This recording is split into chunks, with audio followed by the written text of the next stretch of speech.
Biasanya selalunya para penyidik itu bertahap ya mengerjakan sesuatu. Bisa masuk yang lebih ringan dulu, lebih sederhana dulu untuk kemudian mereka memiliki waktu untuk mendalaminya. Jadi kalaupun mereka mau simpelnya gratifikasi pasalnya untuk kemudian nanti masuk ke predicate crime-nya, korupsinya ataupun yang lain. Tetapi sebenarnya kalau sudah mulai masuk di pasal pencucian uang, itu nanti sebenarnya bisa saja lebih dulu masuk daripada gratifikasinya. Karena kan sudah jelas by name, by address kan PPATK sudah di cross check lah oleh KPK pasti, walaupun mungkin lewat deputi pencegahan dan kemudian masuk ke penyidikan. Cuman menurut saya sebaiknya memang ini tidak berhenti di sini, karena kita paham semuanya sejak lama bahwa masalah pajak dan cukai ini kan yang paling bermasalah di Kementerian Keuangan, yang menurut saya dari sisi bisnis ketidakpastian di Indonesia ini salah satu yang bikin tinggi itu adalah dari sisi pajak ini. Oleh sebab itu teman-teman di CNBC saya berharap ini mengikuti kasus ini dengan detail supaya kita mendorong kepastian bisnis. Ya sudah pastilah dengan perilaku transaksional ini kan ketidakpastian cukup tinggi. Anda nggak akan peroleh hal ini di negara-negara yang sudah established. Artinya tidak ada perilaku transaksional, konflik of interest dari sejumlah penyelenggara negaranya yang membuat bisnis menjadi inefisien dan berpotensi untuk memiliki risiko cukup tinggi. Jadi kalau kita mau membawa perubahan di dalam kasus ini dalam beberapa tahun ke depan dengan mimpi-mimpi Indonesia yang selalu disebut-sebut menjadi seperti apa gitu ya.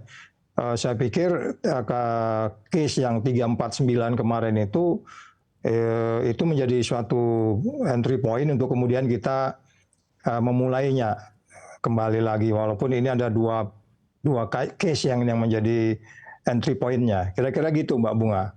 Baik, kita kawal bersama ya Pak Saud ya supaya kasus ini cepat terang benderang begitu. Nah, KPK ini juga telah mengaku menelusuri perusahaan cangkang dan aset kripto yang diduga digunakan sebagai sarana pencucian uang Rafael hingga miliaran rupiah. Modus cuci uang dengan Bitcoin ini disebut masih baru dalam kasus korupsi nih Pak Saud.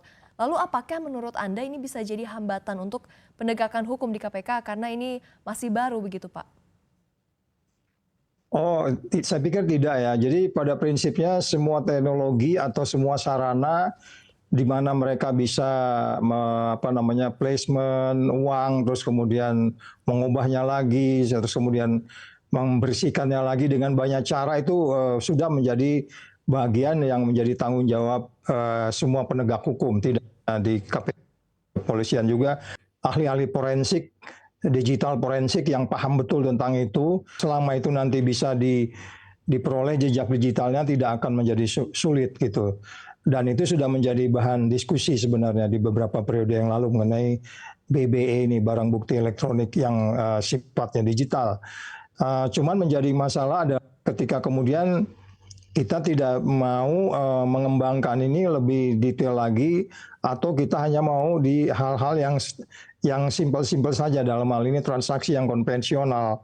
Jadi memindahkan transfer ke tempat orang-orang tertentu, gatekeeper-nya orang-orang. Selama ini kan yang menonjol itu gatekeeper itu orang-orang ya, apakah saudara, orang tua, teman dan seterusnya, atau orang lain yang dipercaya. Nah, dengan konteks Bitcoin ini, saya pikir semua teknologi saat ini sudah terbuka. Tinggal bagaimana kita bisa menghimpun para ahli yang bisa mendetailkan lebih lanjut seperti apa transaksi itu, mulai dari perbankannya. Bagaimanapun Bitcoin kan ada jejaknya. Yeah. Bitcoin tidak dikirim lewat udara, Bitcoin selalu lewat bank, itu ada jejaknya.